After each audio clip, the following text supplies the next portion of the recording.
everybody. Welcome back to another episode of Vancouver Real.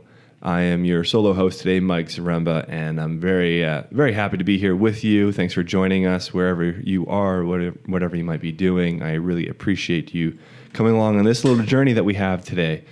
And first, I'll just say we are podcasting here from Float House as per usual, 70 West Chord, Overstreet. Floathouse.ca is our website, so please check that out. If you have any questions or you want to explore flotation therapy and what this environment can do for you or for others, check it out. We have lots of information on there and great resources to draw from. So if you want to check it out, you can use the promo code Vancouver Real and save 20% off a single float. And obviously we are sponsored by Float House, and that is what makes this whole thing possible. So I encourage you to check it out if you have the opportunity. And please make your attention aware of our Vancouver Real community group that we have on Facebook now. We want people to join that group and come to the meetups that we have every month or so, ranging from a vast different topics and experiences, from martial arts classes to nutrition lectures to music, learning how to play music even if you're not instrumental. Whatever. We have so many different things going on, and we want to meet you. So please come out to one of our meetups by joining the Facebook group page and connecting with that community on there. I wanted to get through that intro quickly because I wanted to dive right into our show today, because I'm very happy to be sitting here with two very special people that I've come to meet over the last few months and connect with and learn from, and I look forward to learning a lot more today, and I'm very happy to bring these individuals to you today, because on Vancouver Real, we are dedicated to highlighting anyone who's in this city that maybe is doing something that is unique and special and that needs to be brought to the attention of people, that maybe isn't being brought to as much attention on mainstream media that could be or should be. And so we want to provide this platform for all of those opportunities that we hear of and experience in this city. And one thing I'll do that I've done before on other podcasts that we've done is acknowledge the land that the city is on. We are on unceded Coast Salish territories here in Vancouver, and this is extra significant for today's podcast, simply by the guests that we have joining us. And today I am joined by a gentleman named gyauustees, and gyauustees is an Indigenous leader of this land. And I've been very fortunate to come across his presence and to be able to reach out and say, hey, would you be interested to coming on this show to share with us? And he's opened up to that. And so I really am grateful and humbled that you are here. And so gyauustees, officially welcome to Vancouver Real. Thank you. I'm glad to be here. I'm happy that we could connect. Likewise. Yeah. And we're also joined by your lovely wife, Jasmine. So, Jasmine, thank you for joining us as well. Yeah, we appreciate the invitation. Very cool. And I think this might be our first ever husband and wife combo. We've had different partners and relationships on here, but husband and wife, I think this is the first. So, another first for us. Trailblazer. That's right. Nice. So, thanks for joining us. And I wanted to read off just a little bit that I've had accumulated to describe yourself a little bit, but then I want to get you to self-describe a little bit more from me. So as I mentioned, You're an Indigenous leader. Your name means the one who gets things done. And you travel around currently, and you educate and you teach and you share and you sing and you pray at different venues, associations, institutions, groups, ceremonies, circles, like, really the list goes on and on and on. Yes. And vast. And I wanted to highlight the word educating as a part of that. And I looked that up. I'm like, just because I'm like, okay, education, what does that actually mean? And it means to intellectual and moral and social instructions. And I thought that was very applicable to probably the messages and the words that you're sharing to people. But guys, can you maybe go in a little bit deeper of sharing with me and everyone listening what you do and where you come from, who you are, and again, I want to just thank you for being here. But if you can share with us a little bit about yourself. Sure. I guess for me, I was born in what they call 1971 for this body that came here, and but I've come to learn throughout my life that there's no spiritual birthday.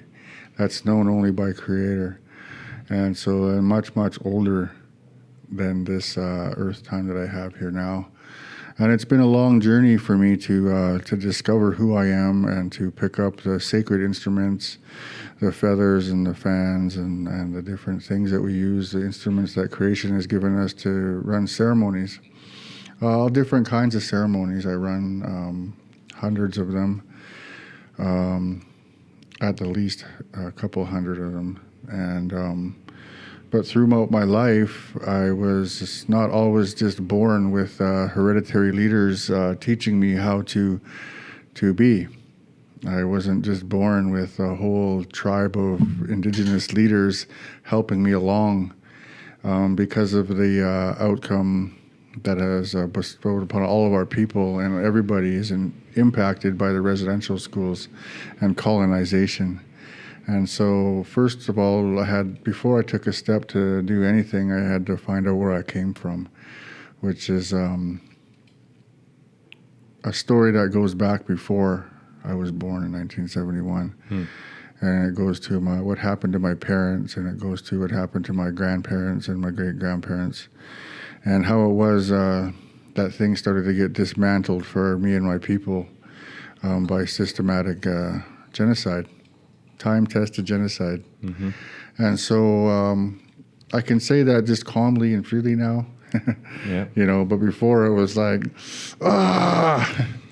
frustration and anger and hurts and pains. Before I start even talking about what necessarily happened with my family, in particular, what happened with me, I just wanted to sing a little chant. Thank you. Just to create the space, because I don't just come here to Vancouver Real with just me and my beautiful wife, but we come here with our guides and our helpers and our ancestors. I bring in all I can for this time that we're in too. There's people are ready to start to receive this ancient information. They've grown enough to be able to start to digest it. Hey, hey.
That was a prayer chant of that came to me on Sacred Mountain over 20 years ago when I was beginning my journey to find out who I was. And, for me, I was born when I got here in the early 70s, what they call the early 70s. I was born into a world of alcoholism and drug addiction and physical abuse and every kind of emotional abuse, mental. And for me, being a little boy, I was just remembering I didn't really know about drums. I didn't really see any. I didn't really have any kind of traditional medicine path to follow. When I was born straight into, I could look back and take a look at it, survival mode. My only job is to make it through today. Wow. And it was like that every day. And then it became when I had other brothers, when my brother John and my brother Pete came, they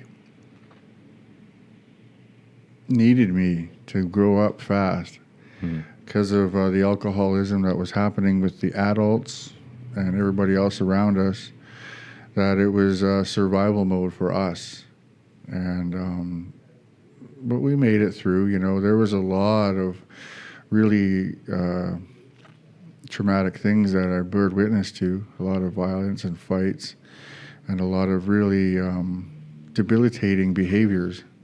I can say that now, but then I just thought it was normal. Right.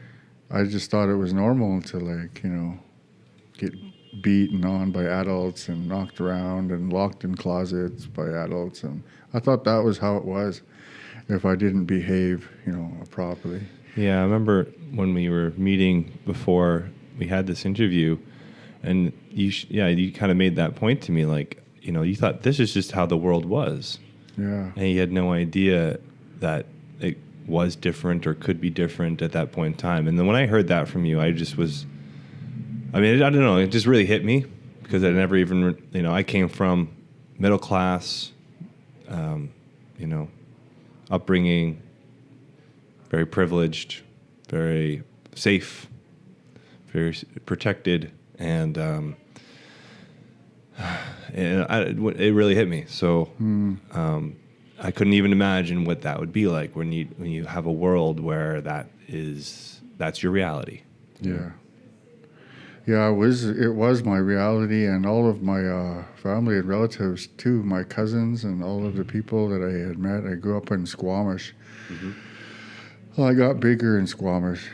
Still trying to grow up. I gotcha. Yeah. But when I was in Squamish growing up and going through school and going through everything and being introduced into school and those kinds of things, and when they were unfolding for me, I made it all the way through until I was in high school and I was a teenager, and I went over to my friend's house after school. Just went over to go hang out. And he said, yeah, come to our house. Yeah, my mom wants to meet you. And I was like, oh, yeah, okay. But then I got there and his mom was really kind.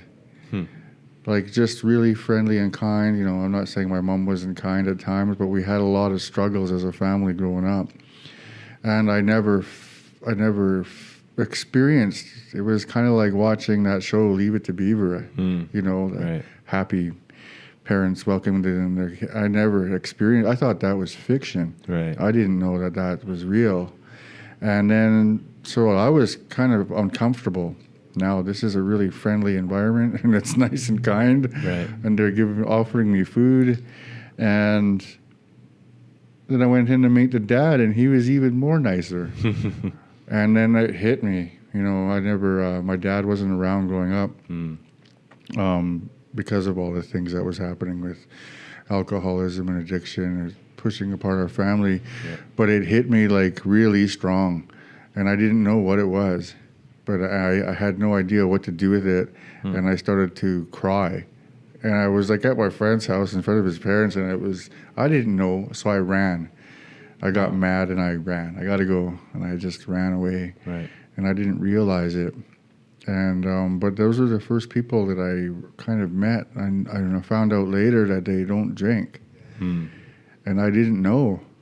I didn't know that anybody. I thought everybody grew up the same way that we did. Right. And a lot of times, things the way they were was so you say 90% of all of the adults are alcoholics, and there's a lot of money being spent on alcohol and not a lot of money being spent on food and bills and stuff like that. Right. So growing up, I was in a community who is all in survival mode.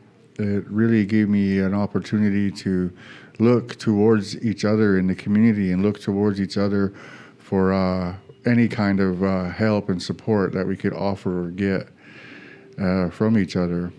And, a lot of times, that's all we had, And but when I first found out that people weren't drinking and stuff, it's still for years later, I didn't really get it. Right. I didn't really get it. Yeah. It didn't sink in how people operated outside of it.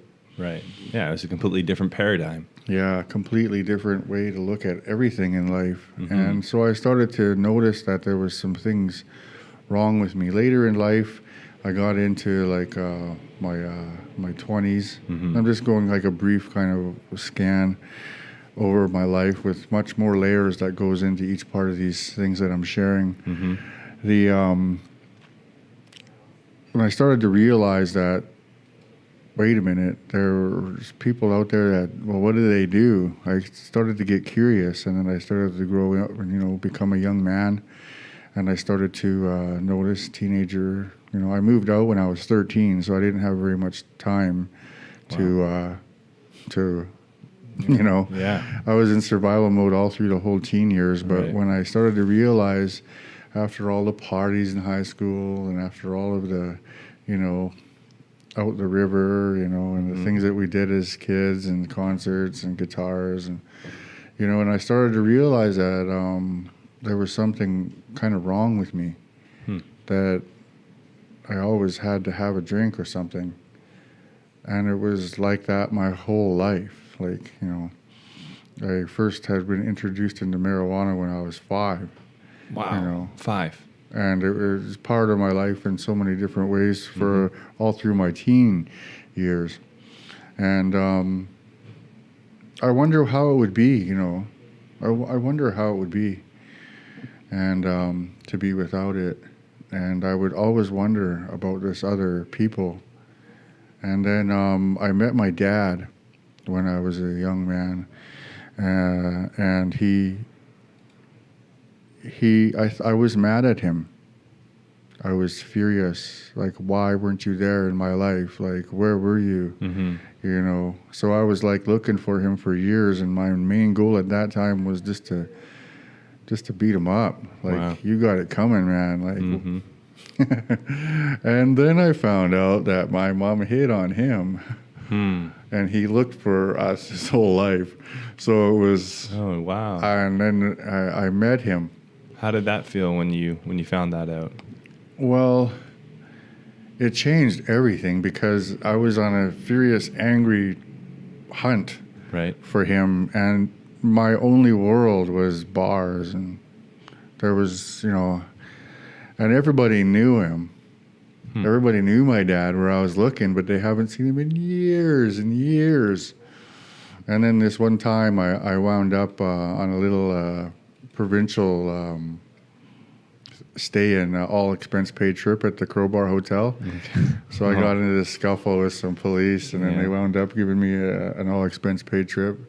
And so I went there and I asked the native liaison worker, and she, because I thought he might have been to jail or something. Because I'm still in this, trying to get out of this picture of this world where people don't have these kind of problems. Right. And so I asked her, and I said, yeah, you know J.C. Lucas? And she goes, yeah. I was like, oh, well, right on, great. I said, well, so why, she says. He was just at our house the other day, we did a pipe ceremony and blessed our home, and, we had a feast, and I was like, pipe ceremony? I was like, I don't know nothing about that. Like, I don't know if we have the right guy. Yeah, J.C. Lucas. He goes, why do you want to know? I said, because he's my dad. And her jaw dropped. She's like, oh, what? Are you serious? Like, well, does he know where you? Does he know he's your dad? Like, does he know anything? Wow. And so it turned out that he was a ceremonial leader by the time I asked, and had tracked him down, and that he was a pipe carrier, and that he runs a lot of sweat lodges on Vancouver Island, and still runs them in that jail that I was in at that time. And I didn't know. I had no idea what he did and what his place was. But one time when I was coming back from the gym and I was working out, and that Native liaison worker came out of her office and grabbed me on the wrist, and I was just like, she closed the door behind her, she stepped into the hallway, and she said, your dad's here. You know, and I'm like 240 pounds. I'm just like pumped up, and I'm like, what? My dad's here. And she said, yeah. I said, this is like not visiting time. I said, he comes in here and does smudging and helps counsel. And I'm like, oh, and it hit me. I was like, oh no. My only quest was to beat him up. And now I'm not necessarily in the situation to be able to do that. So I stepped into the door and I saw him sitting there. He was just sitting there, just calm, and he smiled. And something happened when we looked at each other. Like something happened that I never felt before. And it felt like something just poked me right in the chest. And it felt good, but it was just like a little pinprick. Wow. And I was just like, wait a minute, that feels kind of good. What is that? So I took a step towards him. And it kind of was like, I felt it stronger, and I was like, oh no. I had no idea what was going on. And then instead of fighting and beating him up, like I had fantasized about my whole life, because I was doing his job, raising my brothers and myself, and doing his job, looking after my mom. And, you know, those are all the resentments that I carried all through my life. And then I realized that he loved me. Like it had to be, you know, but I didn't even figure that out for years later. Right after that, they got me out on parole. They were like, you don't need to be here. Wow. So they gave me parole, and I think that had to do with that prayer and meeting my dad. Wow. A completion of my circle. There's part of me that was gone all my life, but I still didn't know that at that time. Right. You know, so we just visited and talked, and then, you know, he brought me to my first sweat lodge. And how old were you at this time? I was just in my early 20s. Early 20s? Okay. Like just 20 maybe. Yep. Something like that. Yeah. I almost feel like I should remember the exact date or something, but it was back in the day. Sounds like you remember the experience very vividly. Yes. And that's all that really matters. And then I started on my path, and I kept going to sweat lodges. I started noticing that him, my dad, and all his friends and his family, that they weren't drinking and doing anything like that. And so it was in my family, this weirdness, this weird thing that I was so foreign to me was in my family. So I moved in with him for a short period of time, and I just kind of observed, like, all of the things that I had to do to perpetually always try to be in survival mode. I was all of a sudden in an uncomfortable place of just being able to relax. Wow. I had no idea how to do that. I was worried about being in such a calm place. Right. For like pretty much the whole time that I was, there. And then I would take my things to the sweat lodge, or I'd help him, and then so I started my journey there for my healing journey. And then from there, briefly, I'll mention I went over to the West Coast, and I saw potlatch, our ceremony from here on the West Coast, the Untitled people. And then I saw the many dances and masks and the songs and the singing. And then like later on, after I gone to potlatch, and then I made my way to a ceremony with the Unity, Peace, and Dignity walking staff.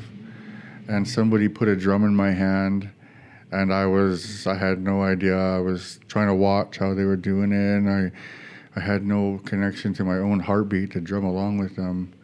And then from there, it opened up to drumming and singing at potlatches, and then from there, it went brought me to Sundance, powwow singing, Sundance singing, the different family songs of potlatch, and then it brought me singing at Sundance for many years. And it brought me also to many kinds of ceremonies that come from Sundance and Sundancing. And it also brought me to the teepee and the water drum and the instruments.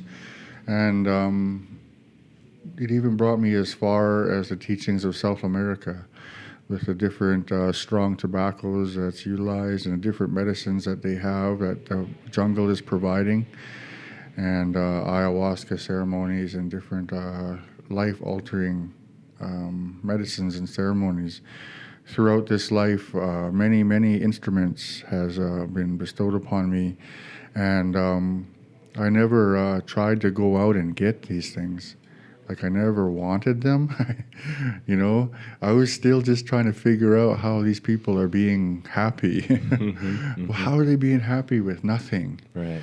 And so that brought me on an incredible journey where I found out through this journey, as I was growing into who I was, through the traditional ceremonies of our Pacific West Coast initially, through the bathing ceremonies in the mountains and the fasting in the caves and up in the trees and the burying ourselves alive and all of these things that we do as tribal people. I was doing them just on this search for who I am.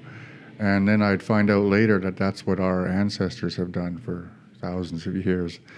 And so, like, I become this man that I am today through the old teachings and the old walk in life and through much suffering. My beautiful wife, she says, you had enough suffering now. It's time to live and be happy. And I really am always striving to do that. And so during that time when I started to realize all of this healing journey, I had to, in order for me to find out what was wrong with me, because there was definitely something off in the way that I was living. My rhythm and my flow and my balance was off. I didn't even know that there was balance in my life. And then as I grew into it and I grew into who I was, I got to take a good, clear look at where I came from.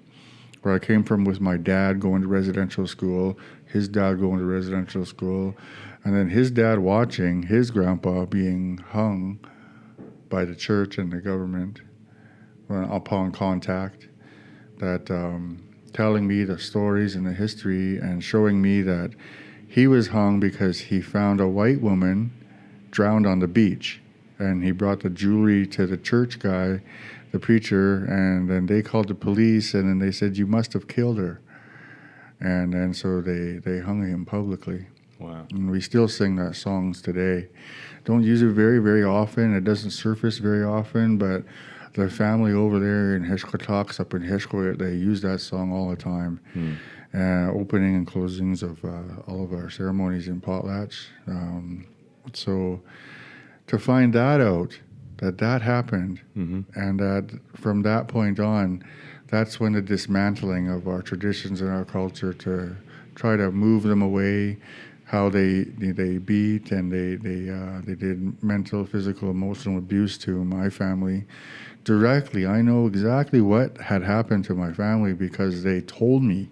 You know, my oldest aunties and grandmas who gave me my first traditional name, which I was named for he who lead the people out of slavery. And then that started another cycle, learning from my elders from the West Coast and my dad's side of the family. And then my mom, she was from the Painted Face Societies on the east coast of Vancouver Island. So then I started to find out what happened to our families in the longhouses and the winter dance ceremonies.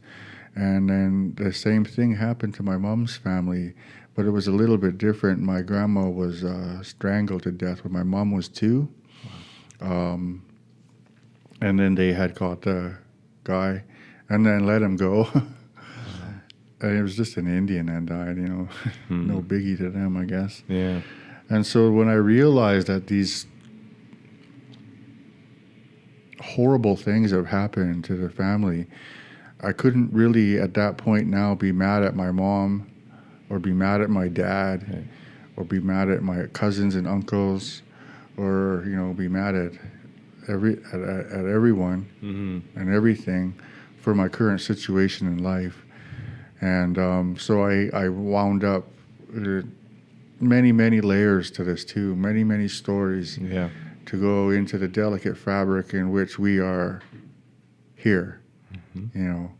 And so I wound up coming to a place to be able to have a form of forgiveness to myself and to all those that have hurt me, which was a really long list. At that point, it's almost everything hurt that everyone did and everyone said to me.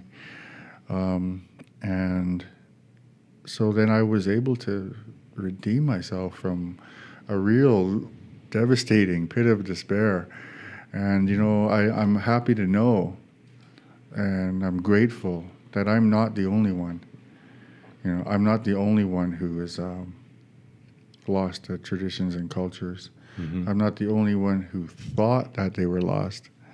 But the more that I found out who I was the more I realized that what's lost is the connection of the spiritual force and the head. There's a disconnection there where they were trying to teach me that what was put in my head was the way that it goes.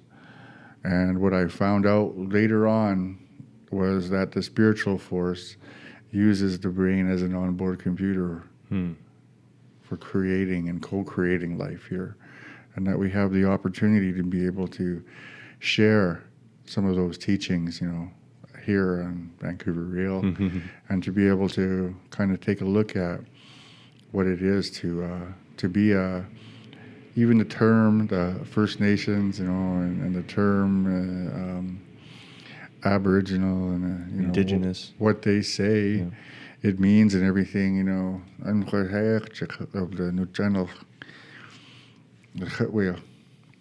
not. It's not even in English, and it's not to be translated. You know, gyauustees, those things are not to be written. We're from a long oral history, and through that I have found a real sense of true freedom, like a real sense of freedom. That all of the policies and procedures of these corporations, British Columbia, Canada, USA, you know, any of them, you know, United Nations, all of them, that all of those laws, rules, and regulations, policies, and procedures weren't given to me by Creator. So I just accept all of them and have my true freedom to be able to try to be happy and help. You know, that's what I really am here to do. Right. And with the teachings of the pipes and the pipe ceremonies and the law that everything here on earth goes by, that there's a tremendous opportunity with so many people searching it out. You know, I'm just one of the guys who kind of made it through and figured out that it's okay to be happy, you know. And there's so many of our other tribal people in North Central South America and around the world who are just trying to do the same and be happy, right? You know, because it was genocide. They did try to wipe us out completely. Yeah. But that's just kind of a nutshell. Right. Of what's come to be, you know, to be a peyote roadman, to be a sun dancer, to be a potlatch man, to be have a place in the smokehouses, to have places in the rain dances, the different mass dances, the other different relatives that we have relationship with through the Assiniboine, the Cree, the Kiowa, the Comanche, the Hichol, the different Nahuatl languages down south into South America, and how for 7 generations they've been praying for unity, peace, and dignity. You know, so I hold my hands up, you know, as high as I can, from the bottom of our feet all the way through my body, hold my hands up in gratitude and say thank you to the 7 generations that came before me, that prayed for me. They prayed for me and they prayed for my life. And I wouldn't know any of this stuff if they didn't pray for me. And if they stopped the prayers, maybe we might not have made it through. You know, so all of my ancestors and all of the people that walk with the love and the light, you know, my arms go up to you because we have this opportunity to unite, to become united in a spiritual force to be able to have real change on this earth. And that comes from a lot of wisdom that I've heard a lot of relatives say and different chiefs from throughout the world, a lot of different teachings that has been shared from Mother Earth, and the way that we're connected to the star beings, and the way that we're connected to the star nations that have become guests here on this earth, and how that we have the opportunity to be able to really solidify ourselves in unity.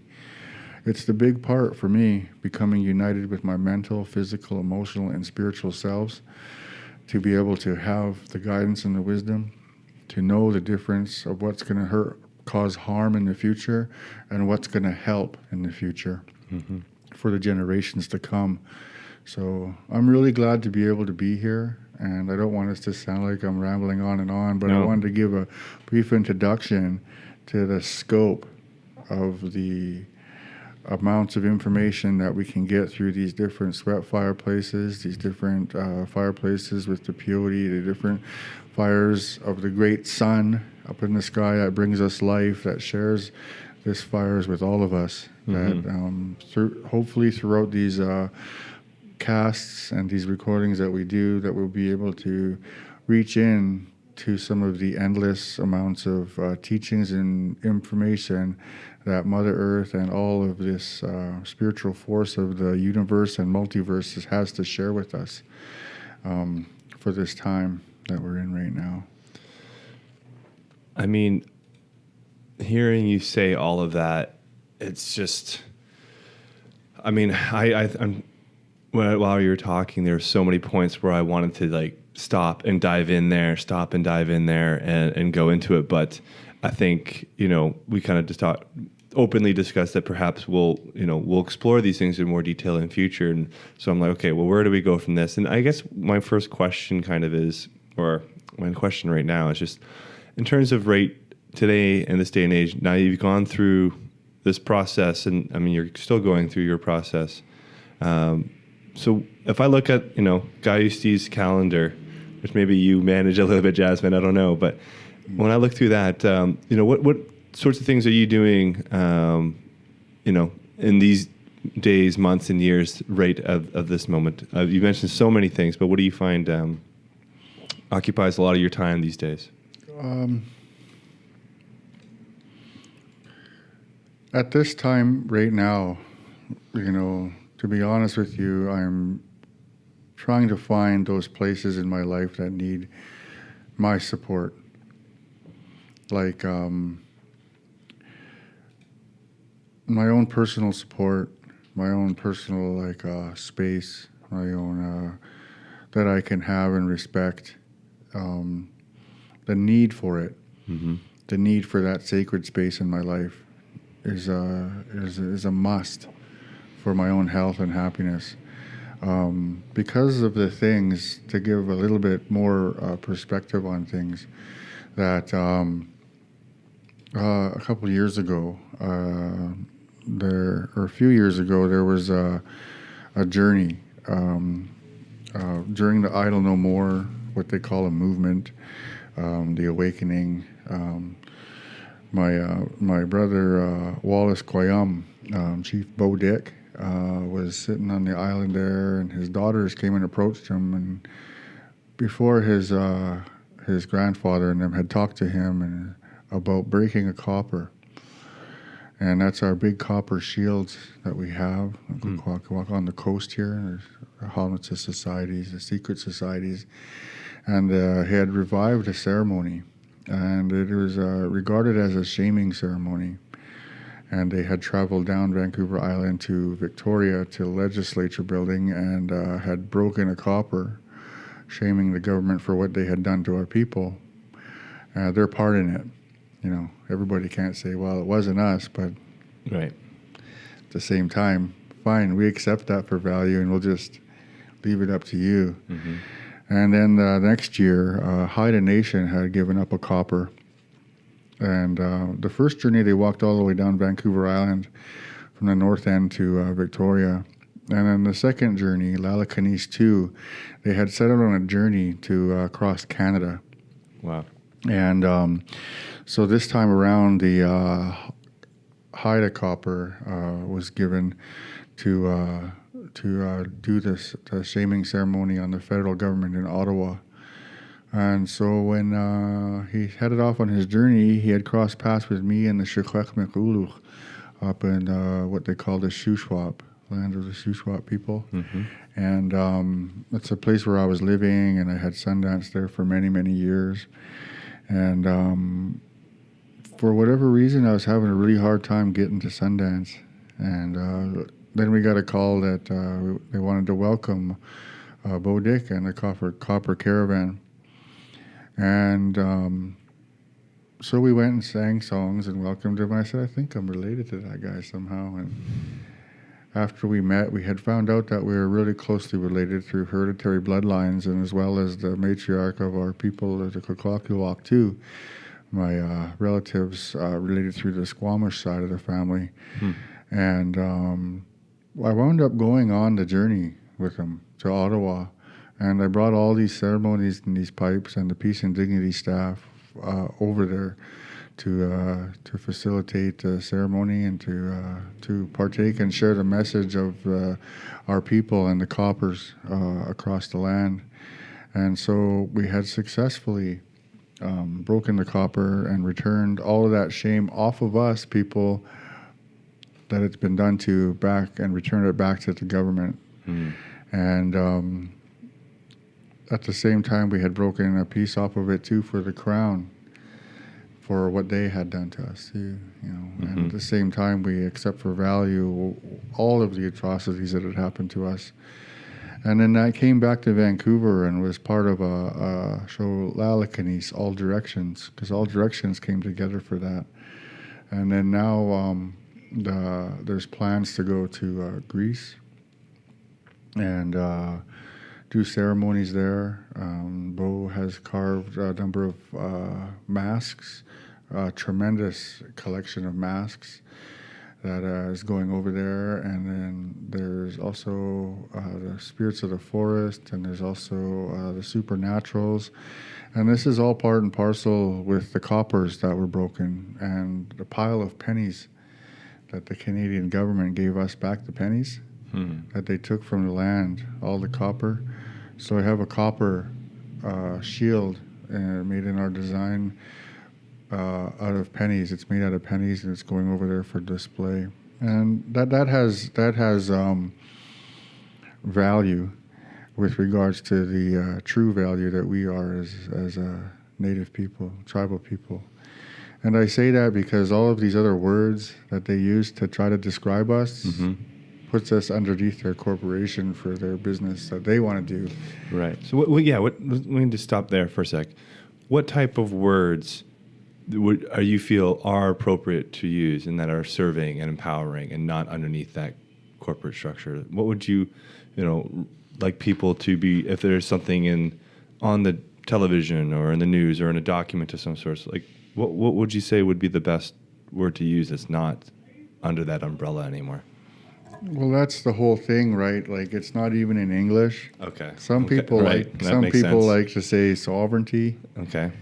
Some people use that word to try to say that, old gyauustees, he's a sovereign American Indian. And I accept that for value, If you see me as being that none of those rules of Canada, United States, and any other third party has anything to do with me. Right. But a lot of other people are still searching for their identity. Right. And their identification with who they are.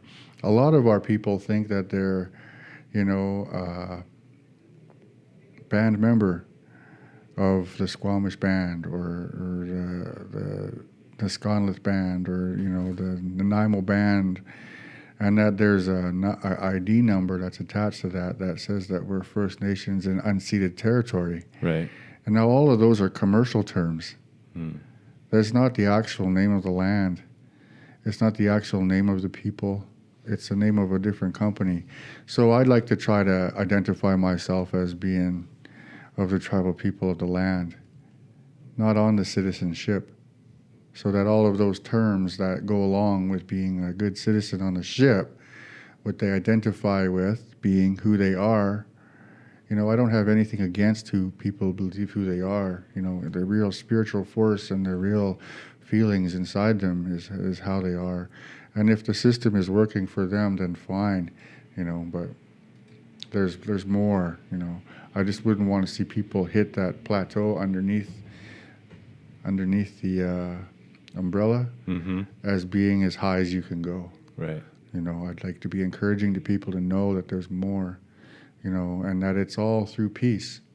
There's no argument about anything to anyone, any courts or any governments or anybody, that there's a peaceful way to be able to exercise who we are as tribal people, and that it could have acceptance for value for whatever it is that's going on out there in the public in this big city. You know, even in my short life, I watched the city grow, you know, and I've watched it change. And I've watched a lot of the same old that I grew out of is still here, and there's still people trying to make their way out, still suffering from alcoholism and drug addiction, and I still have my ongoing problem with that too. But the more that I move away and I address those issues within myself, the more I can really find out how am I going to be identified to the world. You know, which way, okay, yes, I'm a ceremonial leader, I'm also an artist, you know, I'm also a singer, I'm also, you know, work with elders, and you know, how do is there a box to fit me in it? I don't know. No, that's been kind of my challenge. This is why I've been trying to think of how I'm going to prepare for this podcast. I'm like, where do I begin? How do I describe, you know? And that's why I'm really happy to have you open up and share so much just as you are right now, because it's helping me, well, because I didn't know what to do, to be honest with you, you know, and that's being just transparent. And I'm like, okay, well, I've never been in a position to sit down and have a conversation like this with someone like you. And I'm sure there's probably almost everybody that's listening has never been in that opportunity. And so the fact that you're sitting down with us now and doing this now is pretty special. You know, and you speak about so many different symbols and objects and songs and prayers they have so much depth and meaning to them. And there's more than, you know, like someone might think, well, why would you go and do a shaming ceremony? What's that really doing? You know, what's that really doing? But let's be devil's advocate. If someone asks you, what is that really doing, gyauustees? What would you say to that? What is that really doing? Really, it is a spiritual thing, you know, and you could look at it as being artistic thing. You could look at it as co-creating something new, you know. But really, what it did was it disencumbered the right for the federal government of Canada to do business for us anymore. And what it really did was it lifted literally the shame off of all the people and it was kind of like a favor to them too at the same time, because this is like a huge backlog of atrocities that have happened on behalf of the government. You know, they were doing their job, they were looking after everybody, they were looking after what they could, they had to follow their policies and procedures. At the same time, we just said that has nothing to do with us anymore. We're not going to carry the burden of all of that. And so I've watched from the time that the copper was broken to this time now, and I've watched layers of it falling off people. Not just like a couple people, all people. Right. All people that I have come into contact with, that have been to the Lalakani show, that have been around the Peace and Dignity staff, because when we went to Ottawa, it's kind of like an act of war in the old days. Like if an old chief had found out that there was a copper going to get broken on him, sometimes they would just drop dead. Like just life would fall right out of them, and they would not eat no more, and that would be it. And then, so the thing that was a really, really pertinent remedy for the situation that had happened in Ottawa was that the Unity, Peace and Dignity staff, which I carry, also was the driving factor in bringing us across the country to all the different ceremonies all the way across the continent, through the teepees and through the powwows and all the things, the pipe ceremonies across the continent. Right. And then so in the instant that that copper was broken, right behind it was peace. Where we're not here to fight a war with you guys. We don't want this no more. And so I think the realization of what has happened with the copper caravan, and not just with that though, but with the rise of the powwow, with the rise of the ceremonial songs, with the rise and the lifting of the pipes across the nations, you know, and then the rise of everybody, even within the transformative music scene. You know, it's all rising up to the top. And then you could say that it was just going to happen anyway. It might have just happened anyway. Right. You know, if we hadn't have done the ceremony, you know. Right. What it actually did was it broke a spell that was put on the original people of this land. Yeah. It did. And that's, you know, that's something that I was kind of hoping you get into, is like when you're operating or when you're living from a cosmology of spirituality and of connection with spirit and creator, that is the action. You know, these are the things that you do. Yeah. And, you know, so a lot of people who aren't maybe living in connection consciously yet would look at that like, oh, let them do their thing. That's fine. I got to go to work tomorrow. Yeah. And that's fine. But ultimately, I mean, personally, I agree and I understand to the degree that I can of the necessity for humans to develop a greater spiritual connection and to learn about that element of themselves, and to recognize that we are so much more than what society defines us to be, what culture defines us to be, what we define ourselves to be. We don't even know our limits. Mm-hmm. And if you're going to explore that stuff, my personal opinion is it comes into a spiritual realm. Mm-hmm. And so with that realm, you learn about intention and the power of intention and the power of, well, actually the power of everything. Like when you do these symbol acts, mm-hmm. and you sing and you dance and you pray and you drum and all these things, you're doing what needs to be done. Or like you said, you're undoing the spell, or that is the work, you know, and it's breaking out of that hypnosis and that trap. It's your spirit that's moving your physical body, right? Mm-hmm. So what you're seeing and witnessing in the physical form is happening and coming through from the spiritual realm. Right. And so when he was using the words shaming ceremony, I just want to clarify that the way I see it is that the shame was part of the spell put on the original people of this land, the tribal people. And so when they did this ceremony, what it did was it lifted that shame off of them. They said, enough is enough. We are no longer playing your game, and we know who we are, and we're taking our power back. Mm-hmm. And that's what they did by lifting their feathers and speaking their heart and praying their prayers and doing it in their way on their land. Mm. And so that's what I see now is the rise and return of the tribal people and the tribal ways. So it's not that they were trying to put shame on anyone for doing what they did. They said, no, we no longer carry shame for what happened to us. And that is what they were doing by breaking this spell.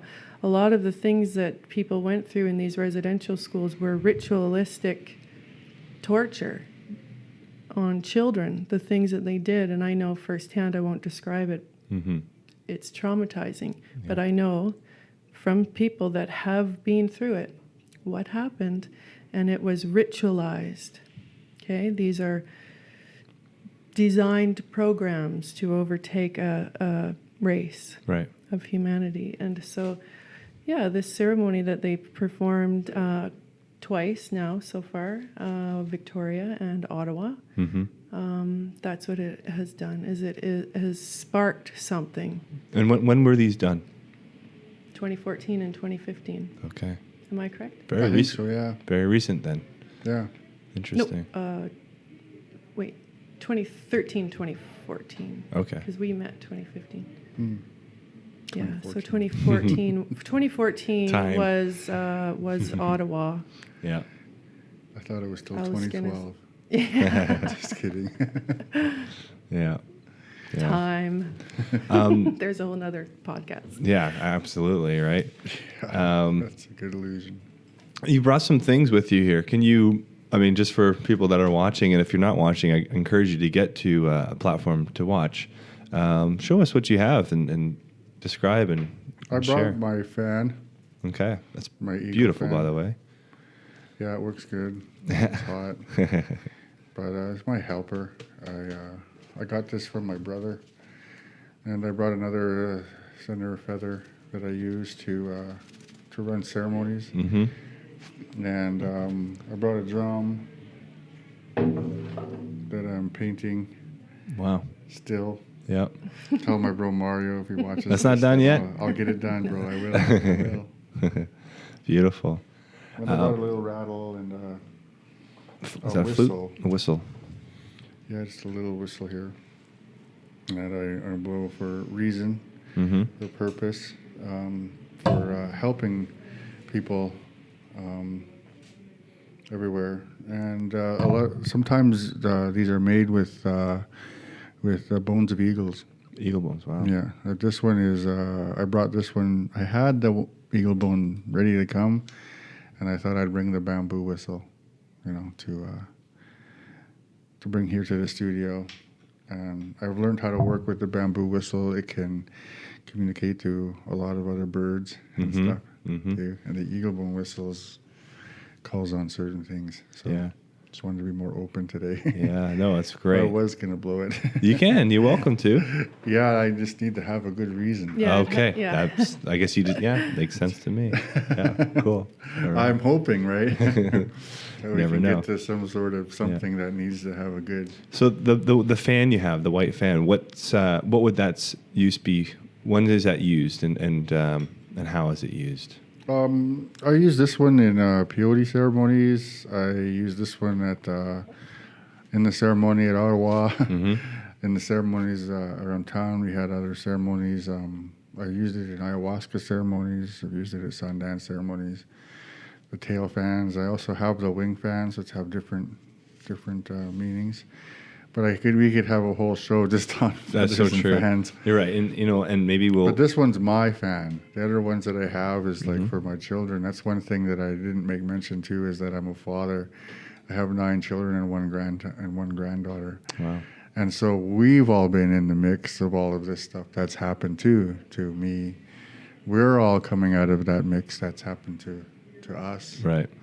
So make mention of my wonderful children. Yeah. Absolutely. Yeah. Thank you. So actually, when you go to say Victoria or Ottawa to do a ceremony, kind of describe for us like what that looks like how many people are joining you, where do you set up? Does someone actually come out from the government to receive you, or are you guys are you all just doing your thing? Like how does that go down, and is it received, and what happens afterwards? Like I'm so curious. Well, the first thing that usually happens when you go to try to do something like that on the Parliament or the Legislature building is that the cops show up. Right. Don't they always?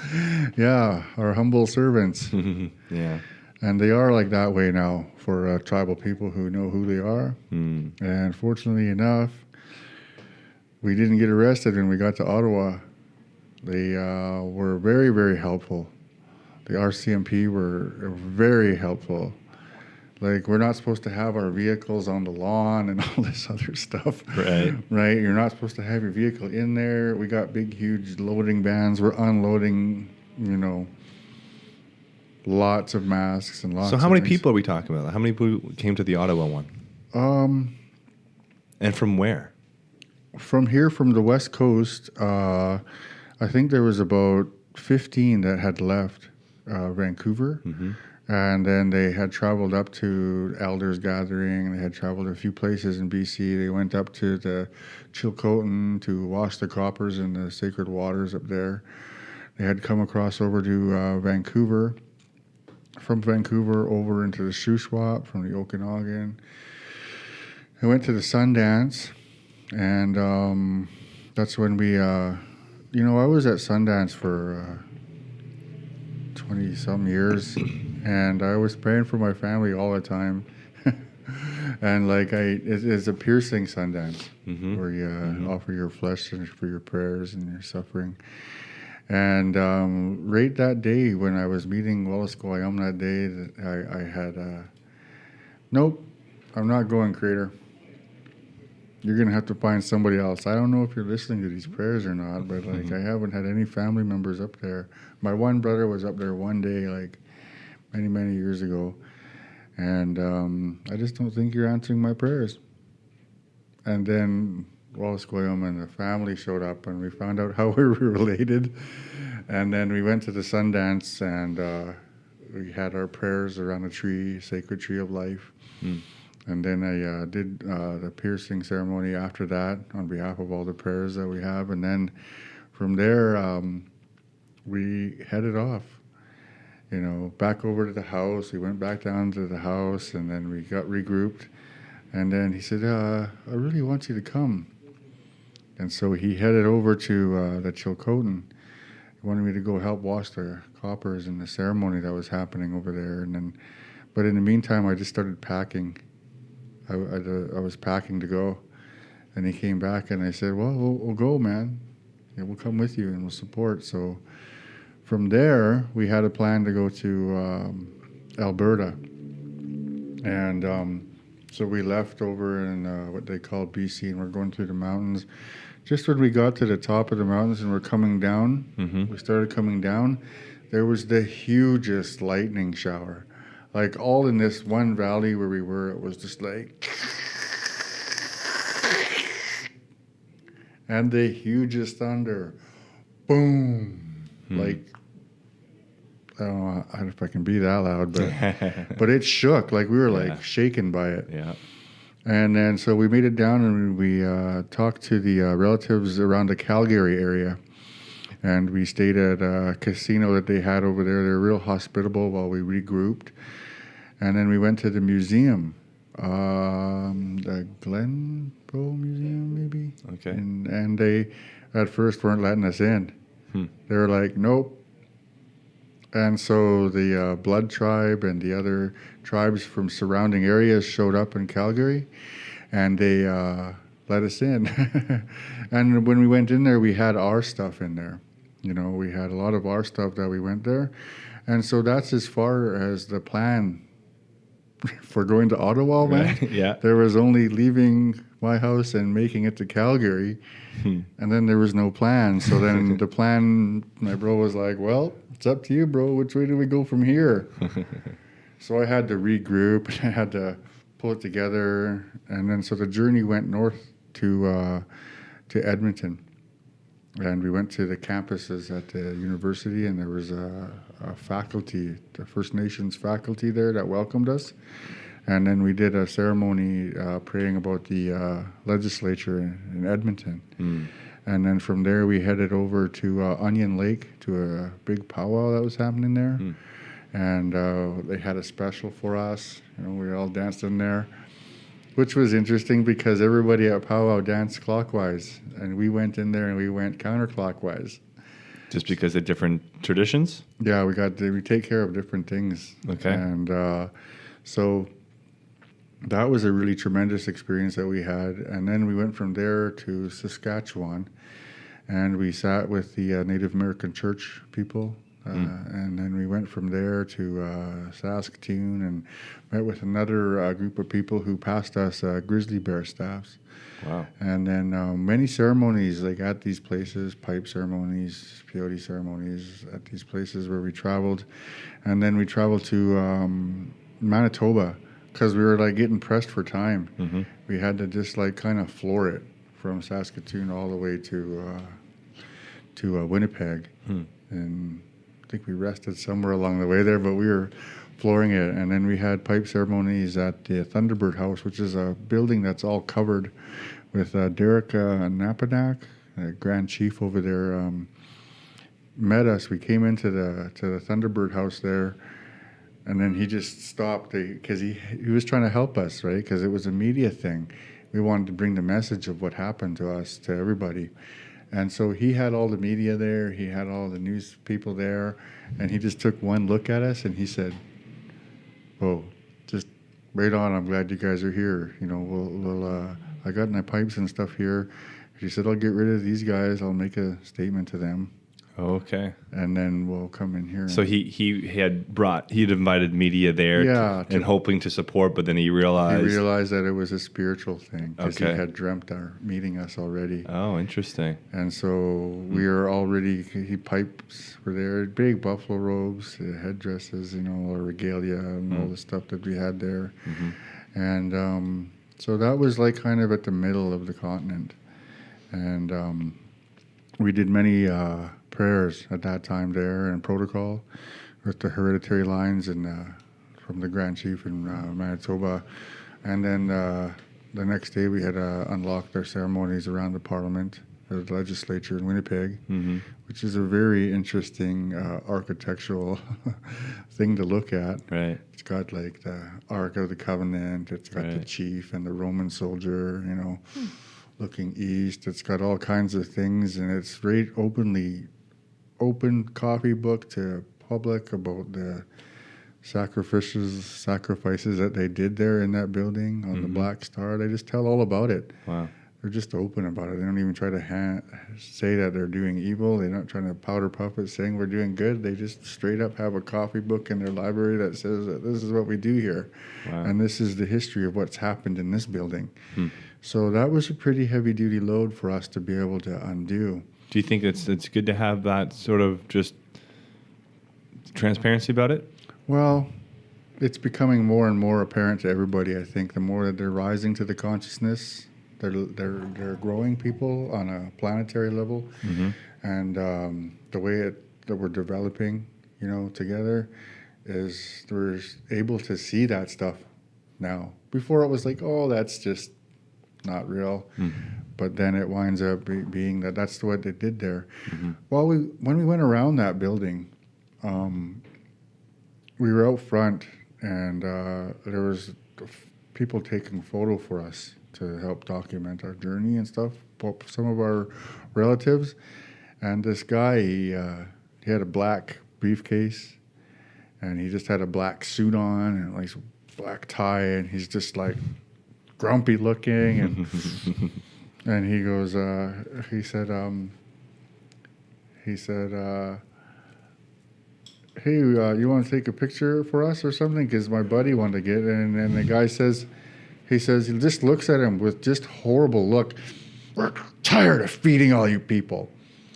Wow. And my bro's like, "Well, why don't you stop stealing from our trusts and estates then? How about you stop giving, you know, that's a nice car you got there." He was like, "How do you know about that?" And he just ran away real quick. He didn't look back. He put his head down and he just trucked out of there. Because we're starting to know what's been happening, you know. We're starting to know where this illusion of money's come from. Starting to figure that out. And so the journey from there went over to Ontario. And we went back in through like the hills over there in Thunder Bay. And then we made our way across over to Ottawa. And when we got there, nobody knew where anybody was. There's 5 carloads of us, right? Big moving trucks carrying totem poles and all the masks and everything. Wow. There was a caravan of us. Wow. And we got over there, and we wound up staying in the same hotel. We just landed there. And so we all knew where each other was. Yep. And then as soon as we got there, my brother Wallace Koyam headed over to the Parliament and let them know that we're coming there to do a ceremony. We're not asking you if it's okay. We're just letting you know that we're coming here to do a ceremony. And he came back to the hotel, and he was happy. He was like, "Right on, bro. They're just licking our boots over there." And I started laughing. I was like, "Ew, we just came across the country, across the continent." And so But no, but they're helpful, he said. He says, I don't think they're going to arrest us. And I said, well, we still have to do it anyway, bro. We came all the way across the country to do this. Yeah, yeah. So they were really helpful. When we got there, they were extremely helpful. They were like moving crowd out of the way, and they were telling people not to touch our stuff, and they were like assisting us in setting up this altar so that we could do a shaming ceremony. And I think a little bit later afterward, they were like, I don't know if we had known what you were going to do, if we were going to let you do it. Yeah, well. But then it's already in the rearview mirror now, you know. So it was a good ceremony. It was a good day for everybody. Yeah. And it was an incredible journey. And every stop and every story all the way along the way has so much more to offer than what I'm sharing. There was a tremendous amount of support from Bobby Joe. He was president of the Truth and Reconciliation here in the West, and a lot of support from different art galleries and collectors around town, Zakas, and different support from different people, because as we were traveling along, we didn't know from day to day where we were going to sleep and if we were going to have enough money for food and gas. So there was a tremendous amount of support that came from the West to support the journey over there and to get us back. Right.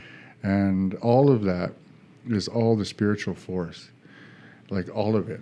Like every pouch of tobacco, every medicine that was gathered from all the different tribes across the continent was all in support of this spiritual force that's rising.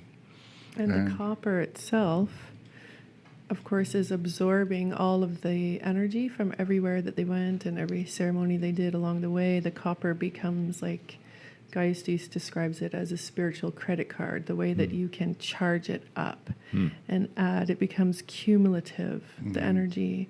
So everywhere they went, people would put their hands on the copper, which is a spiritual shield, not a physical shield held up for battle. It's a spiritual shield. Right. And so it would absorb all of that, which then would be released when they broke it. Right. And there's a book. There's a book been done about it. Cool. Through the Morris and Helen Balkin Gallery had picked up the story, and we had a what do you call it, a show there, and they had all the instruments and the masks and the staffs and the coppers and everything that we had put into the journey over there, and we had returned back here and had a feast for it, and so we had followed through with our tribal laws in doing it, and you know, the Haida Nation, Gyauustees, is the ones who put up the copper to break in Ottawa. And so Haida Nation was a big support for it. And also we carried the Haida flags and the Secwepemc flags, and we carried a number of flags that was given to us across the continent too. And then so it wound up coming together in a show called Lalacanis, a Journey of Truth and Unity. And that's still unfolding. You know, the many layers to what it is that's happened is still unfolding. Since the time that the coppers were broken, the Canadian government has stopped using the pennies. And I kind of look at it like this way. I says, well, if you don't have a penny, how are you going to build a dollar? And so they gave the pennies back to us. So that, to me, is a part of the copper breaking ceremony. That there is a spiritual, physical, you know, thing that you can look at that's happened as a result of breaking copper. And so all of this force is coming up and welling up to the place where now we're realizing that this monetary system of money is not really based on too much, except for what we want to put into it with our sweat and equity. And so those kind of things we have to try to learn to strive to have balance within ourselves, because like for us, the native people, the tribal people from here, from the land, us going without a paycheck and going without the comfortable life, that's normal for us. So now we're stronger for it. And you know, the way things are going, every financial expert in the world will say the way things are going that people are going to feel the crunch, that they've taken too much, most people say, and that there's nothing to balance it out.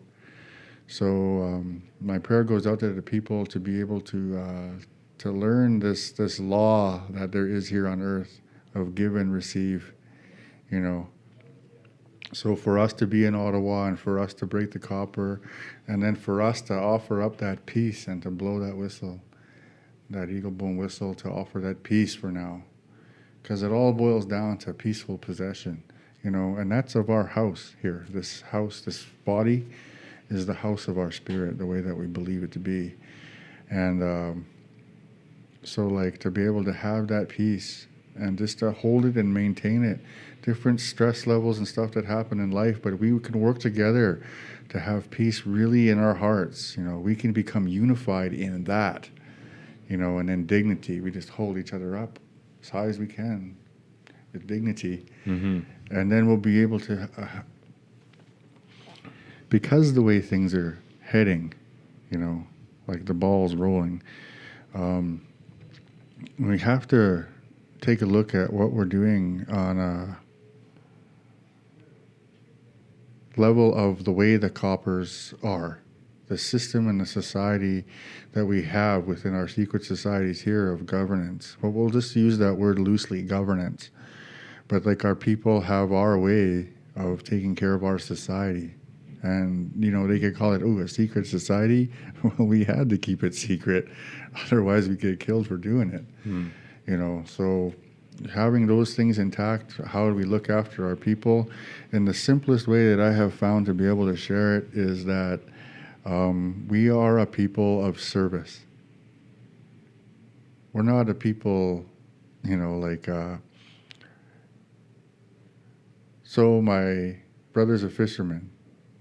My other brother's a canoe builder. My other brother, you know, makes paddles. My other brother makes the baler. You know, my other brother makes the knives. My other aunties and that make the weaving and the clothes so that we stay dry. You know, the whole society, the kids go grab her the beach food. They you know, all the things is all part of putting it into the big pot so that we didn't have to go do all the jobs. We didn't have to go to work. We didn't have to go shopping. We didn't have to put gas in the car. We didn't have to do all those on an individual basis just to afford to put food in one mouth. But we had a society of people that made it so that we worked together in service to one another so that we could all eat and have all what we want and even what we need and extra so that we can call people over to enjoy our hospitality. And that's just a different way of doing things. It's a real way of give and receive. So if I give into this part, I'm going to receive from this part because those people are giving into that other part. So it becomes a full circle of service to one another.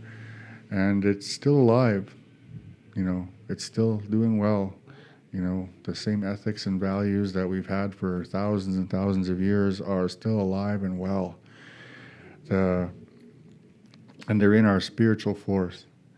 You know, the relationship that has been failing, why they think that we're losing all that stuff, is because it's been cut off here.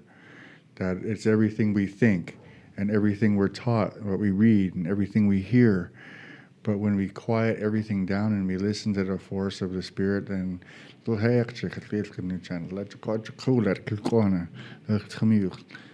you start talking in a realm of a world that through our language connects us to everything.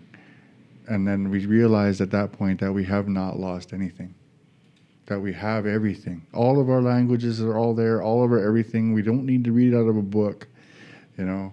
We just need to try to create that connection that the spiritual force is in control of the mind, not the other way around. You know, and that's a journey. There's many layers and many tricks that the mind tries to play to be in control of everything. There's this illusion that the mind has control over everything. And it's very powerful. Like it made these microphones and these lights and this room, this building, these roads, these highways, you know, and made this jewelry, you know, and the ego made everything. It's very, very powerful. But now that it made everything, now that we're in such a deep kind of a hole, now it's time for the spiritual force to rise up and try to help manage and handle what the mind has done. And that we wind up learning how to grow into balance of it again. We'll be able to hold each other up with dignity, that our kids and our kids will have something. And the way that it's going now, it's pretty scary if you take a look at the way it's going now.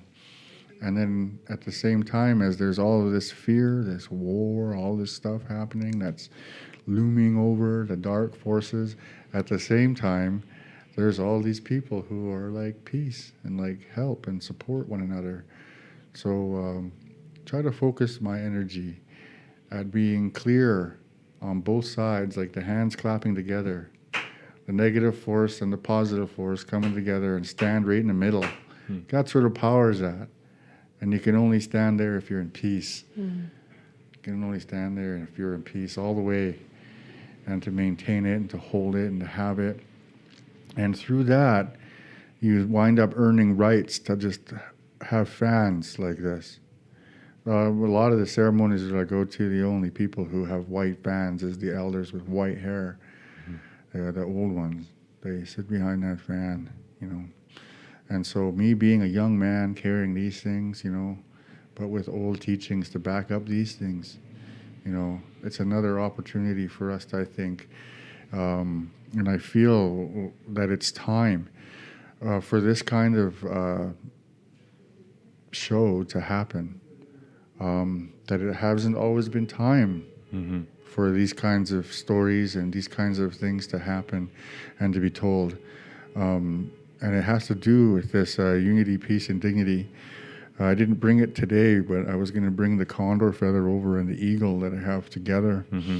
And maybe at some point we'll talk about that. I'll bring the staff here and we'll discuss more about that.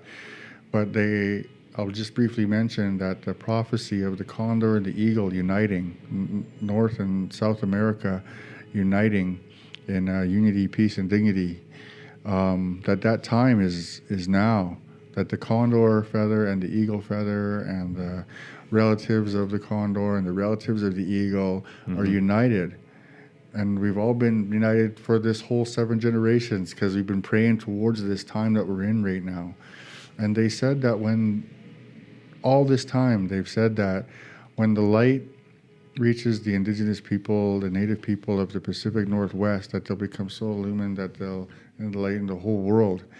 And then the other thing that they said was that when the condor and the eagle unite, that the world will be ready to hear the ancient teachings of the indigenous people of the land.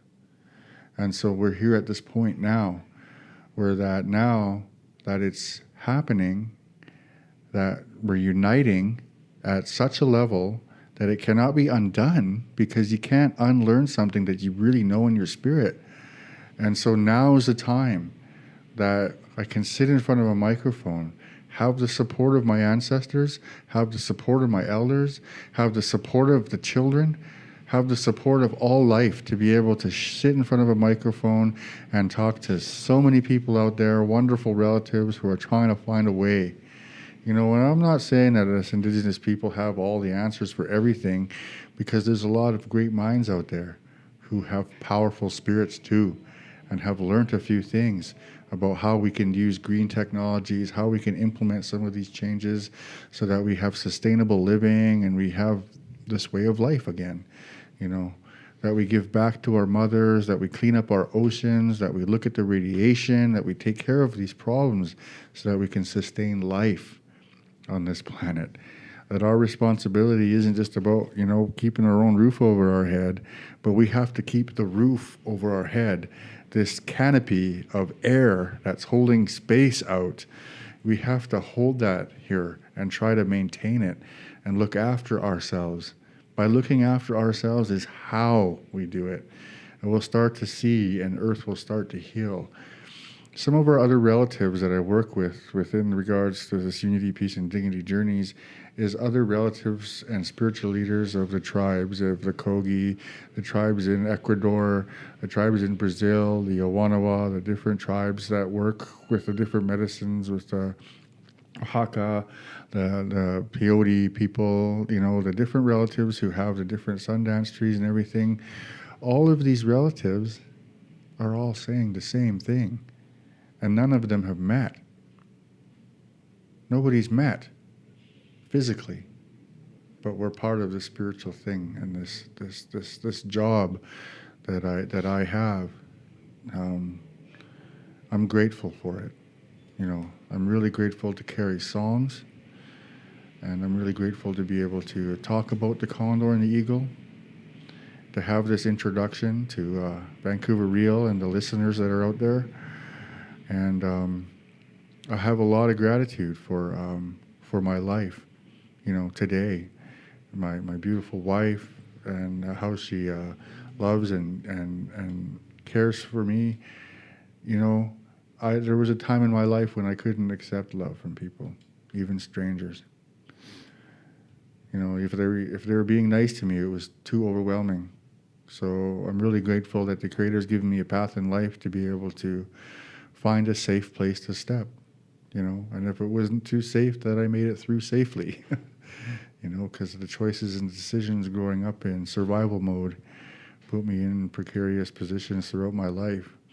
But I have to say that every single time there was a profound experience of mental and physical, emotional and spiritual development that I had to do to be able to sit in front of this microphone today, to be able to share something.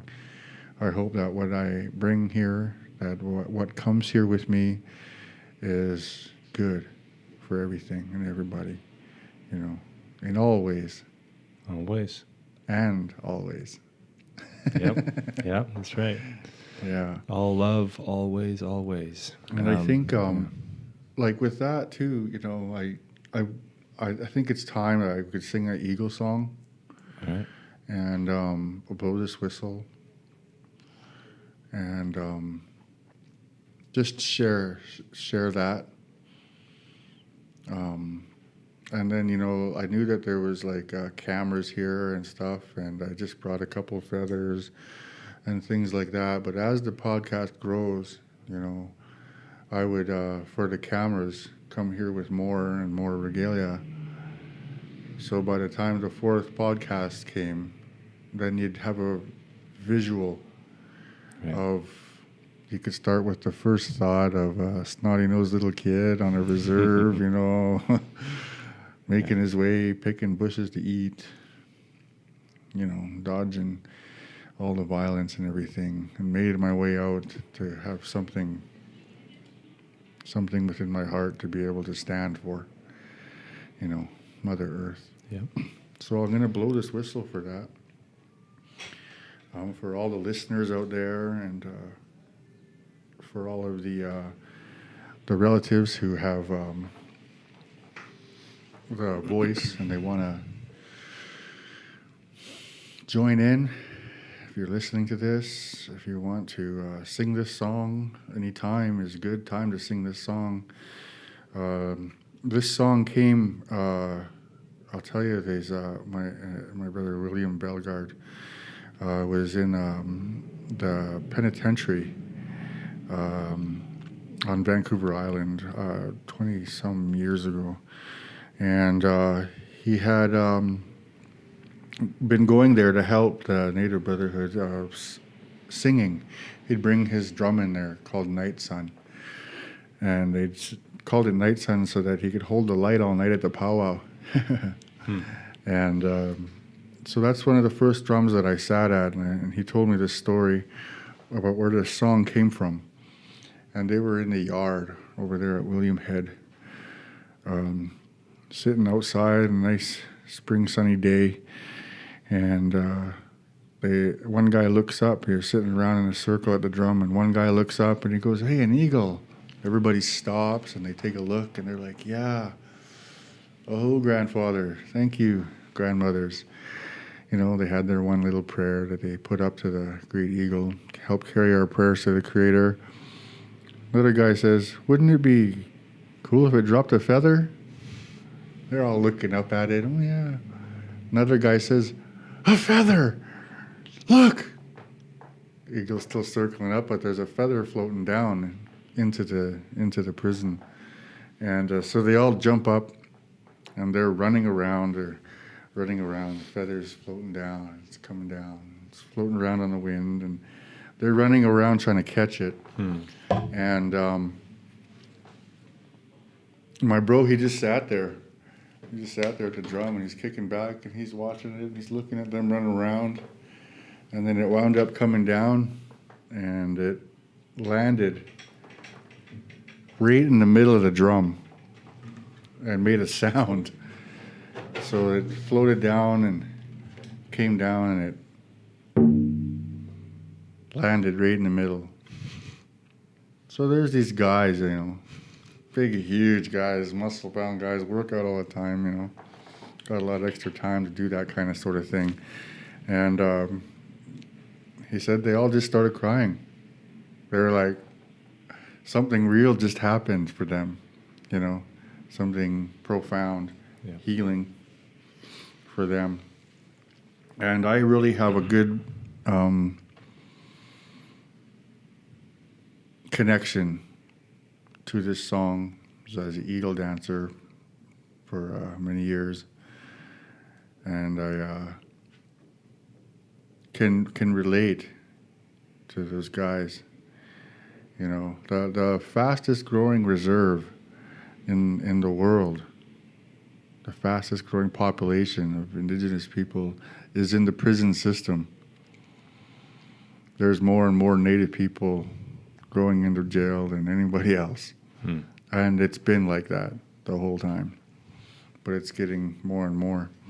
So my prayer goes out to all those relatives who are somehow, some way, we find ourselves and have the ability to put ourselves into our own prisons in our lives. And we block ourselves from being who we are and being how we need to be for us to be happy and healthy. The way that we think, the way that we feel, the way that we treat our bodies, what we eat and what we do, and how we treat each other. This song comes from the eagle to help us with all of those things, to help free us. And real freedom comes from within, the real ability to have a good, healthy, happy life. And it doesn't have to do with these man-made borders or these man-made rules and regulations, policies and procedures, or any of that stuff. Even if they put a cage around you, like the relatives who were in the jail at that time, they still wound up getting this blessing. So I'll blow this whistle for that today, and I'll sing this song for that today. So all the people be happy, healthy, mentally, physically, emotionally, spiritually. Okay.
our hands, to raise up our spiritual force from the bottom of our feet and the core of Mother Earth, all the way through everything that's alive on this planet, through our bodies and our vessels.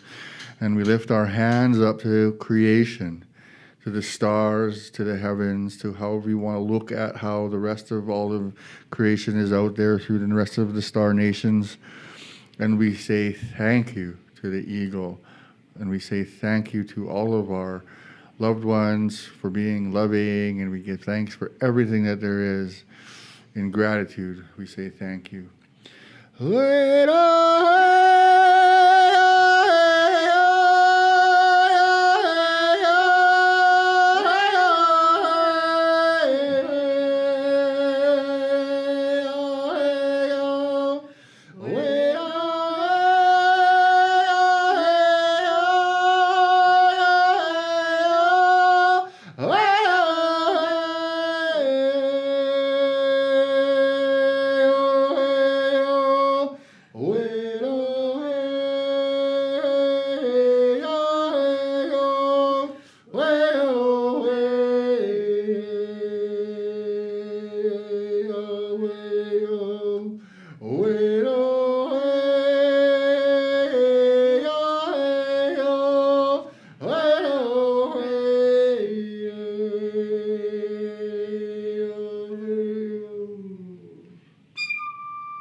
All my relations live in peace.